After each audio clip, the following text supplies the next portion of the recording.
Investiment ta' 15 miljun euro mill-Enemed biex il-faċilitajiet ta' ħażna tal-jet fuel fl-ajruport jikbru u jsiru iktar moderni, siguri u effiċjenti.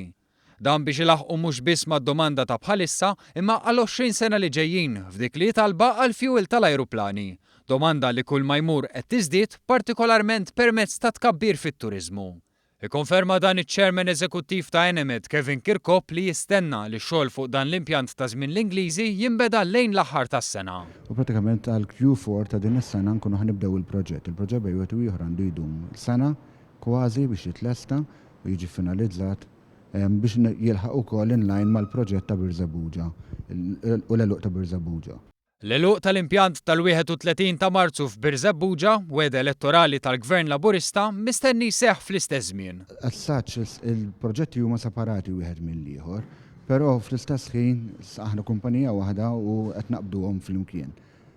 Blan illi sa sentejn oħra sa sena u nofs oħra nkunu għalaqna l-impjant ukoll ta' Birżebbuġa.